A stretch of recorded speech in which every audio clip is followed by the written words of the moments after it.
Hello students, CG शिक्षा में आपका स्वागत है। प्रीवियस वीडियो में हम लोगों ने तनों और पत्तियों के आकारिकी, शारीरिकी और प्रकार्यात्मक अनुकूलन को देखा। किसमें? मरुद्भिद पौधे और जलोद्भिद पौधे में, है ना। समष्टि पढ़ा, पारिस्थितिक तंत्र पढ़ा। अब देखते हैं हेलोफाइट्स या दलदली पौधे जो है अथवा मैंग्रोव वनस्पति किसको बोलते हैं। दलदली स्थान पे, जहाँ पे कीचड़ जहाँ पे ज़्यादा होता है ना, दलदल, वहाँ पे, जैसे कि समुद्र का जो साइड का एरिया होता है जहाँ पे धूल होता है और मिट्टी होता है और पानी जो होता है कम मात्रा में पाया जाता है, तो उसका दलदल बन जाता है। जहाँ पे, वहाँ पे इस प्रकार के पौधे, जो पौधे उगते हैं उसको क्या बोलेंगे? हेलोफाइट, दलदली पौधे अथवा मैंग्रोव प्लांट बोलेंगे, वनस्पति बोलेंगे। जैसे कि हमारे इंडिया में सुंदरवन का जो डेल्टा है, वहाँ पर मृदा में क्या क्या पाया जाता है? सोडियम क्लोराइड पाया जाता है, मैग्नीशियम सल्फेट पाया जाता है। मतलब जिस मृदा में लवण की उपस्थिति ज़्यादा होती है ना, सेलाइन, जिसको सेलाइन ज़्यादा होगा, लवणीय मृदा जिसको बोलेंगे, अगर वहाँ पे ज़्यादा होगा तो जहाँ पे, वहाँ पे जो पौधे उगते हैं उसको क्या बोलते हैं? हेलोफाइट्स कहते हैं, मैंग्रोव पौधे कहते हैं अथवा मैंग्रोव वनस्पति कहते हैं। अगर मैकडूगल नामक वैज्ञानिक के अनुसार देखेंगे तो सैलाइन सॉइल, जहाँ पे लवण युक्त मृदा जहाँ पे ज़्यादा होती है, जल एवं दलदली भागों में उत्पन्न होने वाले जो उगने वाले जो पौधे होते हैं उनको हेलोफाइट्स कहते हैं। यहाँ पे क्या होता है कि ऐसे स्थान पे जो जल होते हैं वो उपस्थित होते हैं, लेकिन जो पौधे होते हैं इनका उपयोग नहीं कर पाते हैं। ऐसी मृदा को क्या बोलते हैं? प्रकार्यात्मक रूप से शुष्क मृदा भी कहते हैं। अगर वितरण देखेंगे तो दलदलों में पाए जाते हैं। भारत में कोलकाता जो है, शहर कलकत्ता नाम का जो शहर है, वहाँ पे हुगली नदी है। हुगली नदी के पास और समुद्र के मुहाने डेल्टा में अगर देखेंगे तो सुंदरवन का जो डेल्टा है वहाँ पर मैंग्रोव वनस्पति देखने को मिल जाते हैं। जैसे कि आपका राइजोफोरा है, एविसिनिया है, एकेंथस है, सोनेरेनियसिया है ना। मैंग्रोव पौधे में पाए जाने वाले अनुकूलन, इनमें पाए जाने वाले जो अनुकूलन है वो दलदली भूमि में पाए जाने के कारण जीवन यापन करने में अनुकूलन रखता है। जैसे कि है आपका स्थायित्व। मैंग्रोव पौधे जो होता है, जैसे कि राइजोफोरा जो होता है, उसके तने जो होती हैं, सब पौधे में तने होते हैं, तो ऐसे ही ये जो राइजोफोरा का पौधा होता है उसके तने में क्या निकलता है? जड़ें निकलती है, जिन्हें अवस्तंभी स्कंद मूल क्या कहते हैं? अवस्तंभी स्कंद मूल कहते हैं, जो कि पौधों को दलदल की मृदा में लंगर की भांति स्थायित्व प्रदान करती है। देखो ये पौधा जो ऐसे निकला है, उसका तना है, वहां से जड़ें निकलेंगी जो जाके जमीन में घुस जाती हैं, तो क्या करता है? स्कंद मूल, मतलब वो आधार प्रदान करता है। फिर है श्वसन मूल।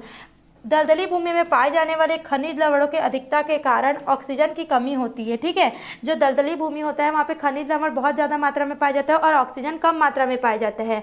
तो जो मैंग्रोव पौधे की जो जड़ें हैं ना, वो दलदल से ऐसे घुसी रहती है, फिर उससे बाहर निकल जाती है। ठीक है, जो खूंटेनुमा संरचनाओं का दिखाई देता है, इन जड़ों को क्या बोलते हैं? श्वसन मूल। उदाहरण है निम्नोटोफोर। राइजोफोरा की स्कंद मूलें जो है वो श्वसन का कार्य करती है, जबकि एविसिनिया एवं आशाखित एस्पेगैरस जड़ें जो पाई जाती है, जो कि खूंटे के समान दिखाई देती है। भूमि से निकले हुए इस ऊर्ध्वाधर भाग में अनेक वातरंध्र पाए जाते हैं, जिसकी सहायता से वायुमंडलीय ऑक्सीजन जड़ों में प्रविष्ट होकर ऑक्सीजन की कमी को पूरा करते हैं। ये है नॉर्मल रूट, ये नॉर्मल रूट ऐसा दिखता है। ये क्या करता है? जड़ों से निकलता है, फिर ऊपर जाके ऐसा खूंटेनुमा दिखाई देता है। ठीक है, अंकुरण एवं जरायुजता या विविपेरी। अगर जर्मिनेशन देखेंगे तो ये इसमें क्या होता है? बीज जो होता है वो फल के अंदर रहता है, ठीक है, इस पौधों में, और अपने मातृ पौधों के ऊपर ही अंकुरण प्रारंभ कर देते हैं, तथा इनका भ्रूण जो होता है अपने पोषण के लिए मातृ पौधों पर निर्भर करता है। मतलब जो बीज होता है वो कहाँ पे होता है? फल के अंदर रहता है, और ये जो फल होता है वो पेड़ में ही लगा रहता है और क्या करता है? अंकुरण प्रारंभ कर देता है, और सारे पोषक तत्वों के लिए किस पर निर्भर होता है? तो अपने मातृ पौधों पर क्या कहता है? डिपेंड होता है। इसको क्या बोलेंगे? विविपेरी कहते हैं। क्या बोलते हैं? विविपेरी। यह इस प्रकार का अनुकूलन है जिसमें नवोद्भिद पौधा जो जड़ एवं पत्तियों के निर्माण के पश्चात दलदली भूमि में गिर जाता है और अपने आप को स्थापित कर लेता है। उदाहरण है राइजोफोरा। विविपेरी क्यों बोलते हैं? जैसे कि कंगारू अपने भ्रूण को पैदा करके कहाँ रखता है? अपने थैलीनुमा भाग में रख के उसको पोषित करता है ना, वैसे ही राइजोफोरा भी क्या करता है? अपने जो फल के अंदर जो बीज होता है उसका अंकुरण वृक्ष पर रहते हुए ही प्रारंभ कर देता है, और जब उसकी तना और जड़ें बन जाती है तो वो जमीन में गिर जाता है, मतलब दलदली भूमि में गिर जाता है और नए पौधे के रूप में निकल जाता है।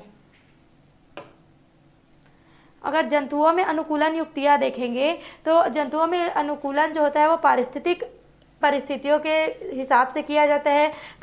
कौन सा पर्यावरण उनको जीने के लिए सही है, वो सरवाइव कर पाएंगे कि नहीं, जी पाएंगे अथवा नहीं, ये देखते हैं। प्राणी शाकाहारी, मांसाहारी या सर्वाहारी होते हैं। प्राणी 3 प्रकार के होते हैं। शाकाहारी जो सिर्फ साग भाजी पेड़ पौधे के पत्तियां फल को खाते हैं, है ना। मांसाहारी जो सिर्फ मांस वाली चीजें खाती है, मतलब मांस वाले जीवों को खाते हैं। और सर्वाहारी जो जंतुओं को भी खा लेते हैं और पेड़ पौधों को भी खा लेते हैं। जंतुओं में अनुकूलन किस किस प्रकार का होता है देखते हैं। अनुकूलन विशेष प्रकार के भोजन के भक्षण करने हेतु होता है। जंतुओं में अनुकूलन इसलिए किए जाते हैं ताकि वे शिकारियों से स्वयं उनको पकड़ के बचा सके। उदाहरण है अनुहरण।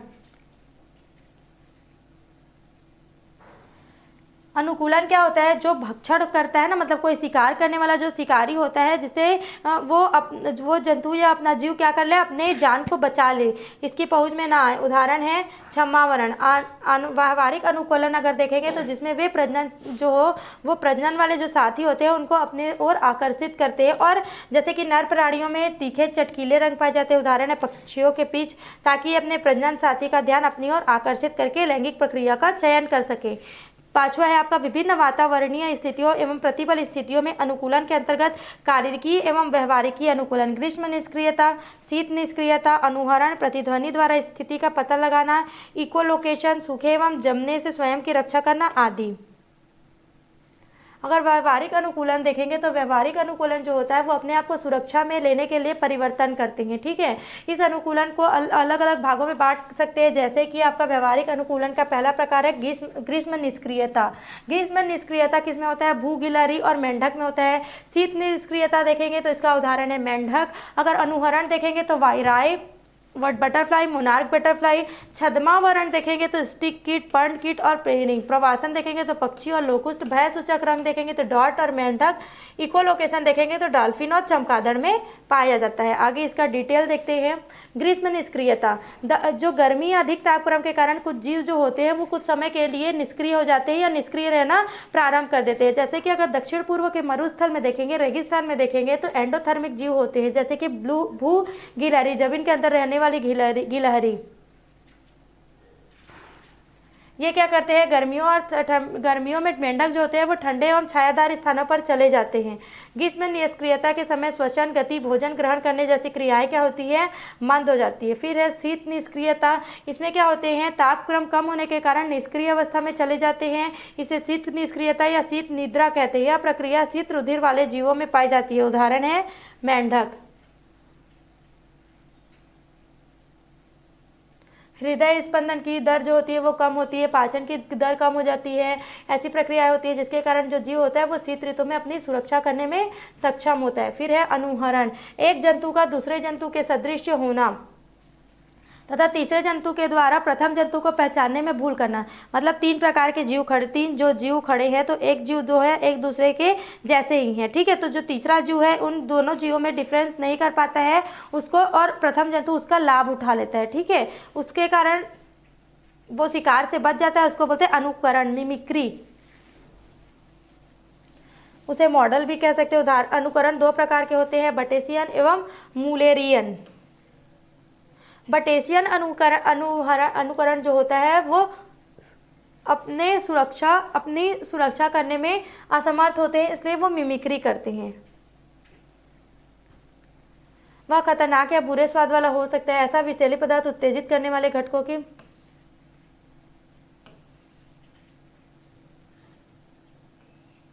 देखो, बटेशियन अनुहरण ऐसा होता है जो स्वाद में डिफरेंस पैदा करता है, ठीक है। देखो आपका एक बटरफ्लाई है, वायसराय बटरफ्लाई है। अगर इसको देखेंगे, इसका अगर स्वाद देखेंगे तो ये अच्छा होता है। इसका टेस्ट जो होता है वो अच्छा टेस्ट का होता है, ठीक है, खराब टेस्ट का नहीं होता है। लेकिन इसका अगर दूसरा देखेंगे तो दूसरा मोनार्क तितली बोलेंगे जो विषैला होता है, उसके जैसे समानता रखता है।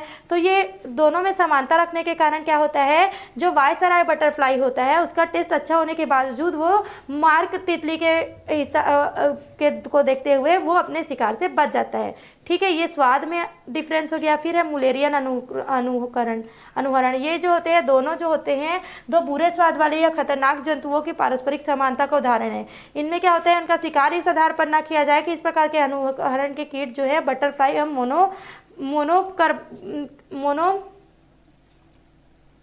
मोनार्क तितली जो है उसमें देखने को मिलता है। ठीक, फिर है छद्मावरण। इसमें कोई भी प्राणी जो होता है वो प्राकृतिक रूप से ऐसा नहीं पाया जाता है जिसका वर्ण जो उसके पृष्ठभूमि से मिले।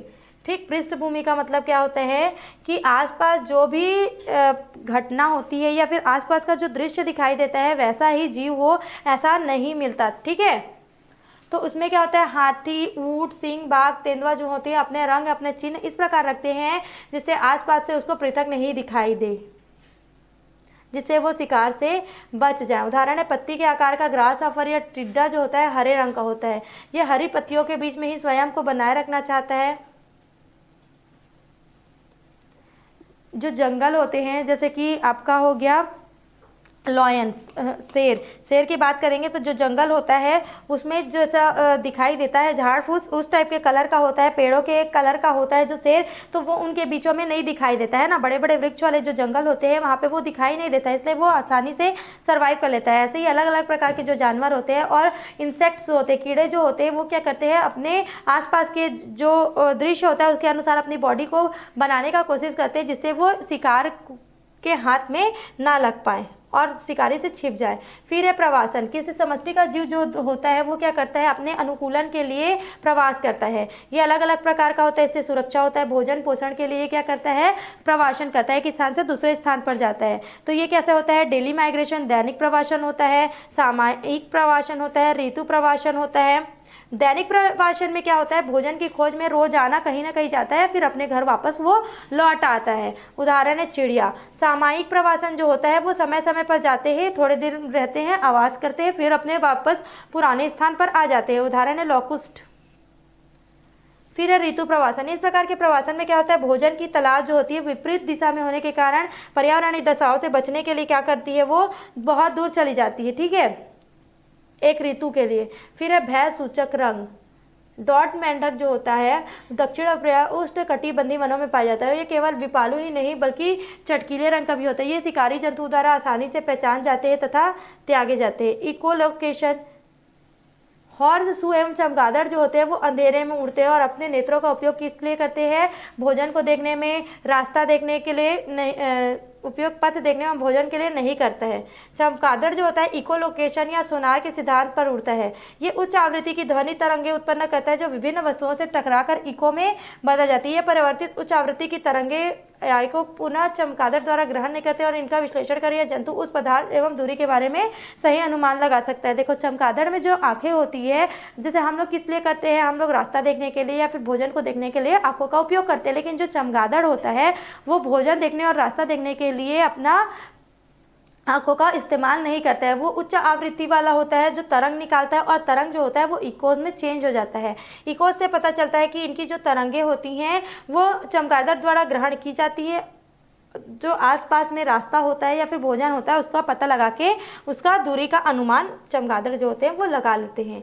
फिर है समष्टि जनसंख्यात्मक अंतरक्रियाएं।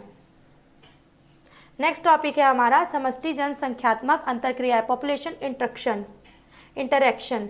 अंतरजातीय जो जीव होते हैं जैसे कि प्राकृतिक परिस्थितियों में पौधे अंतर एक जाति में देखेंगे तो पौधे जंतु एवं या फिर देखेंगे तो अलग अलग में अगर देखेंगे तो जंतु और पौधों के बीच में क्या पाया जाता है, इंटरडिपेंडेंसी पाया जाता है, अंतर निर्भरता पाया जाता है, एक दूसरे के ऊपर डिपेंड करते हैं। ऐसी अंतर क्रियाओं को क्या बोलते हैं, ये आकस्मिक भी होता है, टेम्परेरी भी होता है, स्थायी भी होता है और अस्थायी भी होता है ना। अलग अलग जातियों के भी मध्य हो सकता है, अलग अलग जीवों के भी मध्य हो सकता है। इन अंतर क्रियाओं को के बारे में यहाँ पे हम लोग को जानना है कि कौन सा लाभकारी होता है और कौन सा हानिकारक होता है या फिर कौन सा निष्प्रभावी होता है।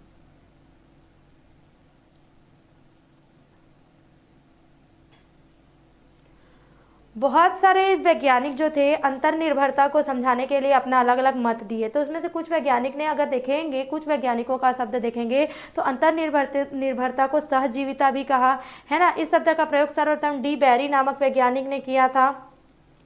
सहजीविता का तात्पर्य क्या होता है, सहजीविता का मतलब होता है कि एक साथ रहने वाले अलग अलग प्रकार के जीव या अलग अलग जातियों के जीव। मैकडूगल ने एवं सहजीविता को दो समूहों में बांटा जिसमें से है डिसजंक्टिव सहजीविता और कंजक्टिव सहजीविता। कंजक्टिव सहजीविता और कंजक्टिव सहजीविता। अगर सहजीविता को देखेंगे तो दो प्रकार से बांटा गया है, वियोगी और संयोजक। वियोगी जो होता है वो दो प्रकार का होता है। वियोगी जो होता है डिसकंजक्टिव जो पढ़ा, इसमें क्या होता है, जो संबंधित जीव होता है वो स्थायी रूप से संपर्क में नहीं रहते। इसको भी दो भाग में बांटा गया है, सामाजिक जो सीधा संबंध नहीं होता है और पोषक सीधा भोजन संबंध पाया जाता है। अब जो पोषक होता है वो भी दो प्रकार का होता है, निरोधी और पारस्परिक। निरोधी जो होता है वो परभक्षण और पारस्परिक जो होता है वो जंतु परागण के माध्यम से होता है। आगे डिटेल पढ़ेंगे इसका, अभी रूपरेखा देख लेते हैं। फिर है संयोजक। संयोजक जिसमें होते हैं, क्या होता है, एक साथ आप रहते हुए संपर्क में रहते हुए जीवन यापन करते हैं। ये दो प्रकार के होते हैं, सामाजिक और पोषक। सामाजिक जो होता है वो लियानास और उपरिरोही। पोषक जो होते हैं वो निरोधी होता है जो परजीविता होता है, और पारस्परिक परोपकारिता माइकोराइजा लेग्यूम की ग्रंथिल मूले। ओडम ने सहजीविता शब्द को बृहद अर्थों में लेते हुए बताया कि सहजीवी अंतरक्रियाओं को निम्नलिखित दो समूहों में बांटा गया है, लाभकारी ये अंतरक्रियाएं और हानिकारक अंतरक्रियाएं। लाभकारी अंतरक्रियाएं और हानिकारक अंतरक्रियाएं। अगर लाभकारी को सकारात्मक दृष्टि से देखेंगे तो तीन भागों में बांटा गया है। आपका पहला है कमेंसलिज्म, प्रोटोकोऑपरेशन, सब परोपकारिता। अगर नकारात्मक को देखेंगे तो चार भागों में बांटा गया है, प्रतिस्पर्धा, शोषण, परभक्षिता, एंटीबायोसिस। अगर प्रतिस्पर्धा को भी देखेंगे तो दो भागों में बांटा है, अंतर्जातीय और अंतर्जातीय। शोषण देखेंगे तो घोषणा परजीविता और परजीविता इसका रूपरेखा है। ठीक है। सकारात्मक या लाभकारी अंतरक्रियाएं देखेंगे तो इसके अंतर्गत ऐसी अंतरक्रियाओं को सम्मिलित किया जा गया है जिसमें अंतरक्रिया करने वाली जो प्रजातियां होती हैं वो एक दूसरे को लाभ पहुंचाती है, जैसे कि भोजन, परिवहन, आश्रय, सबके लिए क्या करती है, एक दूसरे के ऊपर निर्भर करती है और एक दूसरे को लाभ पहुंचाती है। एक दूसरे का हानि नहीं होता है इसमें। यह एक दिशवीय अथवा पारस्परिक हो सकता है। ये तीन प्रकार के होते हैं, सहभोजिता, प्रोटोकॉपरेशन और सहपरोपकारिता। सहभोजिता जो है इसमें सह संबंध दो विभिन्न प्रजातियों के मध्य होता है तथा इनमें से केवल एक प्रजाति का जो संबंध होता है वो लाभ प्राप्त करने के दूसरे के बिना है, परंतु दूसरी प्रजाति को इससे कोई हानि नहीं होती है। इस प्रकार के सहसंबंध में दो या अधिक जीव जो होते हैं इस प्रकार से प्रकार्यात्मक आदान प्रदान के साथ साथ जीवन यापन करते हैं। उदाहरण है लियानास। ये काष्ठीय आरोही पौधे होते हैं जो कि नम उष्ण कटिबंधीय जलवायु के वाले वनों में पाए जाते हैं। ये जो वन वृक्ष का उपयोग करके केवल आरोहण के लिए ही करते हैं। देखिए एक पौधा जो होता है उसके ऊपर दूसरा पौधा जो होता है वो अपनी यांत्रिक शक्ति को बनाए रखने के लिए आरोहण करता है। ठीक है, तो दोनों में संबंध तो होता है लेकिन एक दूसरे का हनन नहीं करते। ये पोषण के लिए एक दूसरे से संबंध नहीं रखते। उदाहरण है आपका बहिनिया, टिनोस्पोरा। अगर ऊपरी रोही देखेंगे तो इसके अन्य पौधों के ऊपर भौतिक सहारे के लिए जीवित होते हैं। ठीक है, दो पौधे होते हैं और पोषण प्राप्त नहीं करते, उसको क्या बोलते हैं, ऊपरी रोही कहते हैं। ऊपरी रोही पौधे जो होते हैं वो सामान्यतः देखेंगे तो उष्ण कटिबंधीय वर्षावनों में पाए जाते हैं जहाँ पर आर्द्रता अधिक होती है। उदाहरण है ऑर्किड्स, झूलने वाली मॉसेस और लाइकेंस आदि। फिर है ठंडे और शीतोष्ण क्षेत्रों में अगर देखेंगे तो शैवाल जो होता है, लाइकेंस और मॉसेस जो होते हैं ऊपरी रोही पौधे के भांति कार्य करते हैं। ठीक है, पाए जाते हैं। इपी जो अंश ऐसे जंतु होते हैं जो अन्य जंतुओं के शरीर पर पाए जाते हैं, जैसे कि हॉर्स शू क्रेप के ऊपर मोलेस्को एवं विभिन्न ट्यूबवर्ट्स पाए जाता है। हमारी आंतों में इसी चरिचिया कोलाई नामक जीवाणु जो होता है पाया जाता है, जो भोजन के पाचन में हमारी मदद करता है। कुछ हरी शैवाल जो होती हैं जैसे कि पॉलिपो के शरीर के पास स्थित जो रोम होते हैं वो पाए जाते हैं। मेंढक एवं टोड के मलाशय में ओपेलिना एवेंकिटोथीरस का पाए जाना उसके मल का पोषण प्राप्त करता है। अगर चूसक मछली और शार्क देखेंगे तो चूसक मछली जो होता है रेमोरा शार्क मछली के नीचे स्वयं को चूसक की सहायता से स्थापित कर लेता है। ठीक है, शार्क के चूसक मछली दूरस्थ क्षेत्रों तक भोजन की तलाश में ले जाता है, जिससे चिपके रहने के कारण ये शिकारियों की निगाह से बच जाता है और मुख से गिरने वाला जो शार्क मछली का जो मुख से गिरने वाला भोजन होता है उसका भक्षण करके अपना जीवन को वो क्या कर लेता है, सर्वाइव कर लेता है। शार्क को इससे केवल बाह्य परजीवों से सुरक्षा मिलती है।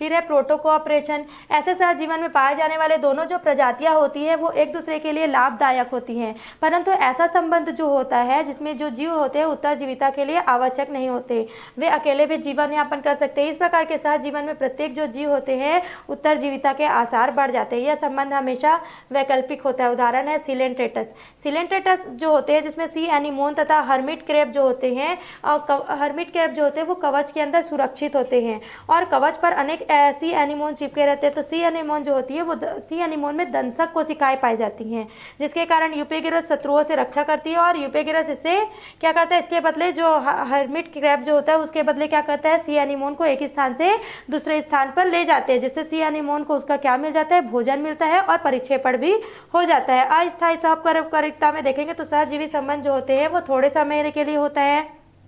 फिर है आपका मवेशी। जैसे कि अगर गाय भैंस आदि में देखेंगे तो कुछ पक्षी आकर बैठते हैं, जिससे उनके शरीर पर उपस्थित कीड़ियां और अन्य परजीवी जो होते हैं वो कीटों को खाते हैं। इस प्रकार मवेशी कीटों के प्रकोप से बच जाते हैं और पक्षियों को भोजन प्राप्त हो जाता है। यह एक प्रकार का अस्थायी सहपरोपकारिता होता है। ठीक है, ये स्थायी नहीं होता, ये लंबे समय के लिए नहीं होता, ये कुछ समय के लिए होता है और दोनों को लाभ होता है जिससे।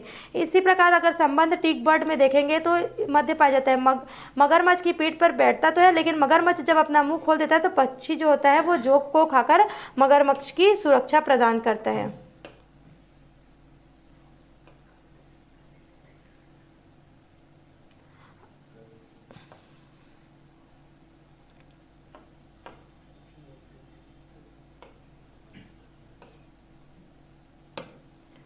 अगर लाइकेन देखेंगे तो यह सहजीविता या सहपरोपकारिता का सबसे अच्छा उदाहरण है। लाइकेन जो होते हैं उसके शरीर पर शैवाल और कवक से मिलकर बना होता है। जो लाइकेन होता है उसका शरीर जो होता है वो शैवाल और कवक से मिलकर बना रहता है, जो क्या करते हैं, प्रकाश संश्लेषण द्वारा। जो शैवाल होते हैं वो प्रकाश संश्लेषण के द्वारा भोजन का निर्माण करते हैं और जो कवक होते हैं वो सहारा प्रदान करते हैं। ठीक है, जो कवक शैवाल को आश्रय प्रदान करने के साथ साथ भूमि से जल एवं खनिज लवणों को अवशोषण कर शैवालों को उपलब्ध कराता है। अगर दाल कुल के पौधे में देखेंगे तो मूल ग्रंथियों में क्या पाया जाता है, मूल ग्रंथियां पाई जाती है, जिसमें क्या होता है, जीवाणु होता है राइजोबियम। जो जीवाणु क्या करता है, वातावरण का जो नाइट्रोजन होता है उसका स्थिरीकरण करके उस पौधे को उपलब्ध कराता है। जैसे जो दलहनी पौधा क्या करता है, अपना वृद्धि करता है ना, अपने लिए भोजन प्राप्त करता है। इसको इस सहसंबंध को एंडोफाइटिक शैवालों एवं पौधों में भी पाया जाता है। उदाहरण है एंथोसिरॉस, नॉक्सस्टॉक, साइकस की कोरेलाइट जड़ें एवं नॉक्सस्टॉक का सह संबंध।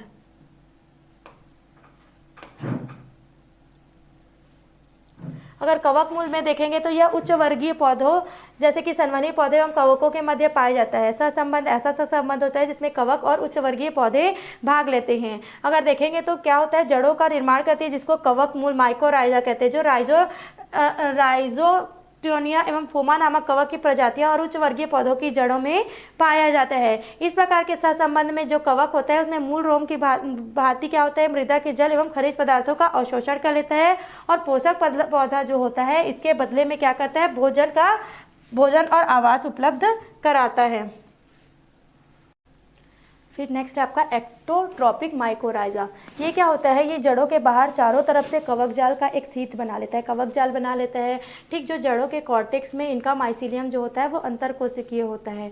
उदाहरण है पाइनस, ओक एवं हिकोरी में पाए जाने वाला कवक मूल। फिर है एक्टोट्रॉपिक के बाद है एंडोट्रॉपिक माइकोराइजा। इसमें क्या होता है, जड़ की जो आकृति होती है वो परिवर्तित नहीं होती है तथा कवक जो होते हैं जड़ के कॉर्टेक्स में प्रवेश कर अंतरकोशिकीय हो जाता है। उदाहरण है ऑर्किड एवं एरिकेसी कुल के पौधे। फिर है एक्टेडोट्रॉपिक माइकोराइजा। इसमें उपयुक्त वर्णित जो दोनों प्रकार के बीज की स्थिति होती है, तो इससे क्या होता है, संक्रमण तो एक्टोट्रॉपिक का होता है किंतु कवक का जो सूत्र होता है वो अंतरकोशिकीय अवकाश में होता है। उदाहरण है पाइन तथा बीज की जड़ों में पाए जाने वाला माइकोराइजा। फिर है हाइड्रा एवं शैवाल में जो क्लोरेला क्लोरिस के मध्य पाए जाने वाला सहसंबंध होता है वो पर क्लोरेला प्रकाश संश्लेषण द्वारा निर्मित भोजन को हाइड्रा को उपलब्ध कराता है।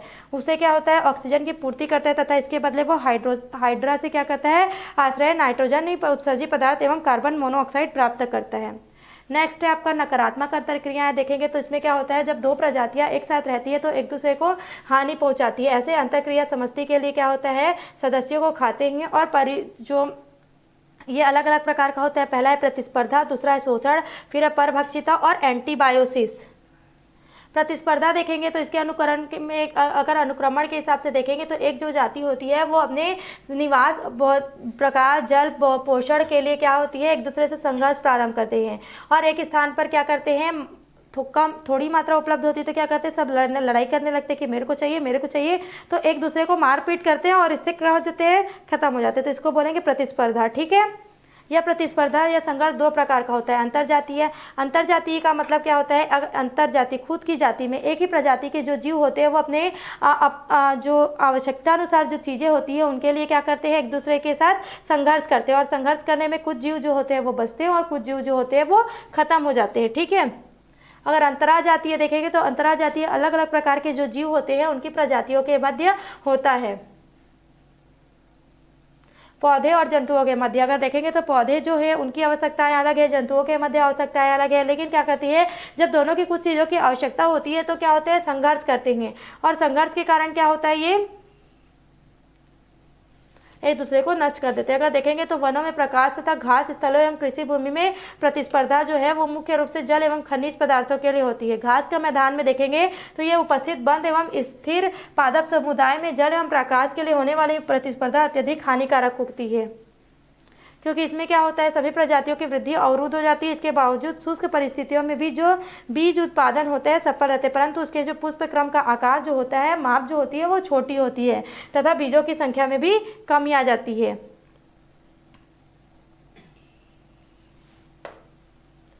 अगर उष्ण कटिबंधीय वर्षा वनों में देखेंगे तो जल की प्रचुर मात्रा उपलब्ध रहता है। तो इससे क्या होता है, प्रकाश के लिए होता है, प्रतिस्पर्धा जो होता है प्रकाश के लिए होता है। तो कृषि युक्त जो भूमि होता है वहाँ पे क्या होता है, अगर उपस्थित अवांछित पौधे या खरपतवार आ जाते हैं तो उसको क्या करते हैं, जो उचित पौधे होते हैं या फिर जिनकी ज़रूरत होती है उनमें क्या होता है, प्रतिस्पर्धा होता है। तो अगर अनुचित पौधे उग आए हैं उनको खरपतवारों के नासी से हटा देते हैं या फिर उखाड़ कर फेंक देते हैं। ठीक है, और फसल युक्त पौधे को रहने दिया जाता है। फिर है शोषण। शोषण क्या होता है कि कोई भी जीव अपने एक दूसरे के लिए आश्रय, सहारे, भोजन के लिए क्या करते हैं, प्रत्यक्ष और अप्रत्यक्ष रूप से एक दूसरे को हानि पहुंचाते हैं। जैसे कि घोंसला परजीविता, यह क्या करती है, शोषणात्मक परजीविता। इसमें जीव अपना स्वयं का घोंसला या आवास नहीं बनाता है, वह अपने आवास के लिए दूसरे आवासों पर निर्भर होता है। उदाहरण है भारतीय कोयल, वो कभी अपना घोंसला नहीं बनाती और न ही अपने अंडों को घोंसले में रखती है, ना बच्चों को खिलाती है। ये क्या करते हैं, अपने अंडे को घरेलू कौवे जो होते हैं या फिर जंगली कौवे जो होते हैं उनके बीच में अंडों को सेता है और बच्चों को पालता है। इसी प्रकार जो सांप है वो अपना आवास कभी नहीं बनाता है। इसमें क्या होता है, ये चूहों के बिलों में प्रवेश करता है, चूहों को भगा देता है और मार देता है और फिर वहाँ पे ये रहने लगता है। अगर परजीविता देखेंगे तो ऐसे पौधे जो होते हैं जो एक दूसरे पर आश्रित होते हैं और आश्रित होने पोषण प्राप्त करते हैं और दूसरे को हानि पहुँचाते हैं।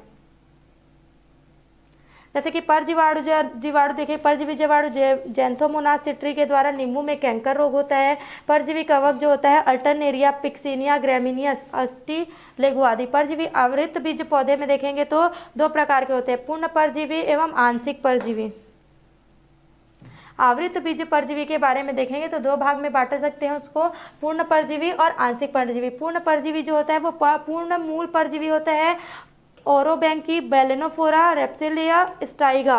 पूर्ण स्तंभ परजीवी में देखेंगे तो अमरबेल और केंस्थिया। अगर आंशिक परजीवी में देखेंगे तो चंदन और आंशिक स्तंभ परजीवी में देखेंगे तो लोरेंथस।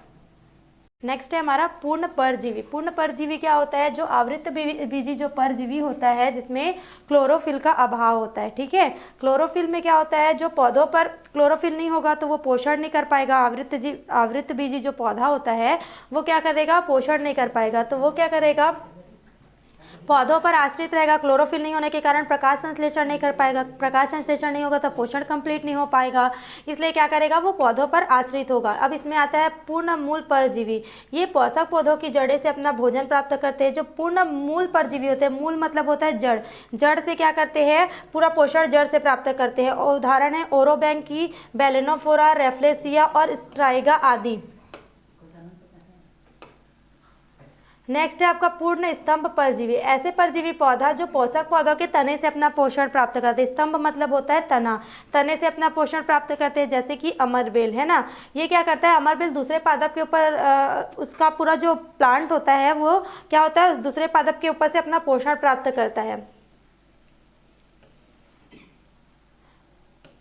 इसलिए क्या होता है, अमरबेल का जो तना होता है वो कैसा होता है, दुर्बल होता है और पीले रंग का होता है। इसके तने से क्या निकलती है, जड़ें निकलती हैं, जो दूसरे पोषक पौधों में जाकर क्या करती है, उसमें एंटर करती है और उससे अपना पोषण प्राप्त करती है।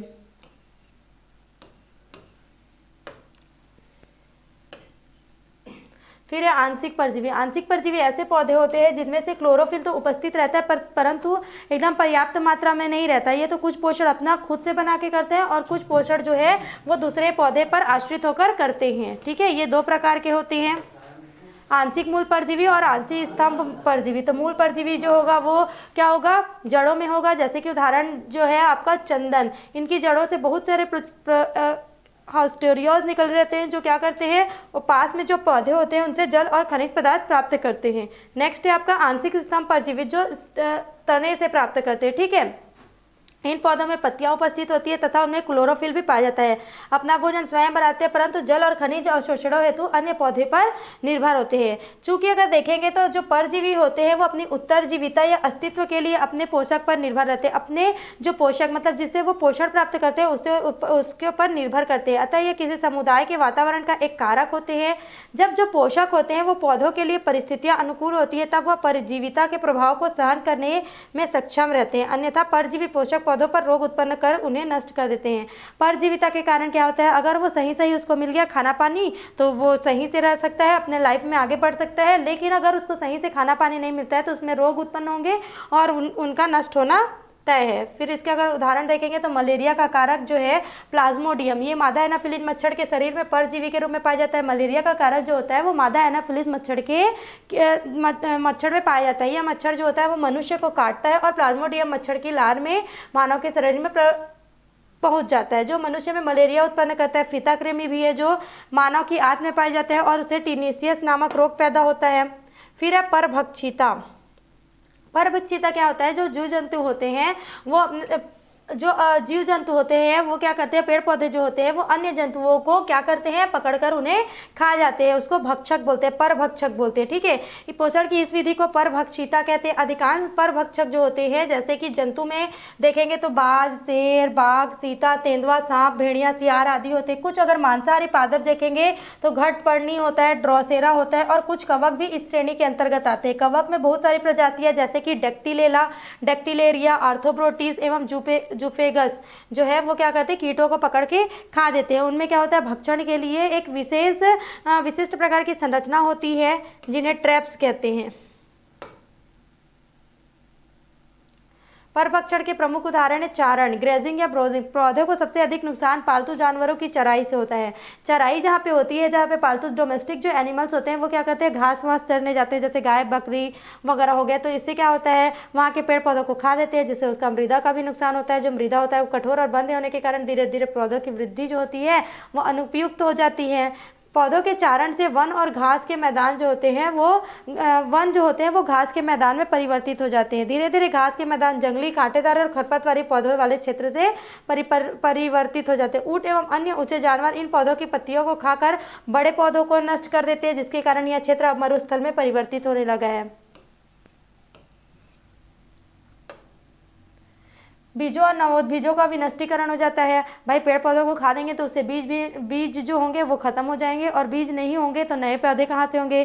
कीटभक्षी पौधे क्या होते हैं, ऐसे पौधों में क्लोरोफिल पाया जाता है। ये क्या करते हैं, प्रकाश संश्लेषण की क्रिया तो अपना भोजन बना लेते हैं, लेकिन इन पौधों जो दलदली भूमि में उगते हैं ऐसे पादप जो होते हैं उनमें नाइट्रोजन का कमी होता है। तो नाइट्रोजन की यौगिकों को पूरा करने के लिए वो क्या करते हैं, कीटों का क्या करते हैं, भक्षण करते हैं। वो अपने साइड कलरफुल होने के कारण कीटों को आकर्षित करते हैं और बंद करके एक संरचना में पहुंच जाते हैं और उसको बंद करके अपने अंदर डाल लेते हैं। फिर उस कीड़े से क्या करते हैं, नाइट्रोजन को अवशोषित कर लेते हैं और उसका पाचन करके नाइट्रोजन यौगिक की कमी को पूरा कर लेते हैं। उदाहरण है कलश पादप, ड्रोसेरा, यूट्रिकुलेरिया, डाइजोनिया, डार्लिंगटोनिया एवं सेरिसीनिया आदि।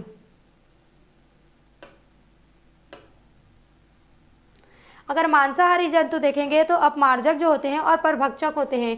ये क्या होते हैं, अगर ये जीव जो होते हैं वो शिकार करते हैं, जैसे कि कीटभक्षी मेंढक सांप का शिकार करते हैं। सांप जो होते हैं वो सांपों का शिकार बाज करते हैं, है ना, ये मोर भी करते हैं। ठीक है, सांप एवं चूहे के मध्य संबंध जो होता है वो शिकारी से कहीं अधिक होता है, क्योंकि सांप चूहों के बिलों को अपना आश्रय भी बना लेते हैं। बाज के द्वारा चूहे का शिकार करना। फिर है एंटीबायोसिस। एंटीबायोसिस वह क्रिया होता है जिसके द्वारा एक जो जीव होता है वो दूसरे जीव को क्या करता है, ग्रोथ को, उसकी वृद्धि को क्या करता है, आंशिक अथवा पूर्ण रूप से रोक देता है। एंटीबायोसिस का मतलब ये होता है कि एक जीव होता है वो दूसरे जीव के ग्रोथ को रोक देता है अथवा दूसरे जीव को किसी पदार्थ के निर्माण द्वारा नष्ट कर देता है, उसको बोलते हैं एंटीबायोसिस। इस प्रकार यहाँ पर कोई भी जीव जो होते हैं किसी भी प्रकार से लाभान्वित नहीं हो पाते। एंटीबायोसिस की वह क्रिया जो होती है सामान्यतः सूक्ष्म जीवों जैसे जीवाणुओं, कवकों एवं कुछ शैवालों में पाई जाती है। इसके साथ ही हमारा ये वाला जो लेसन है यहीं पे समाप्त होता है। आगे के लेसन के लिए हमारे साथ जुड़े रहिए सीजी शिक्षा में। धन्यवाद।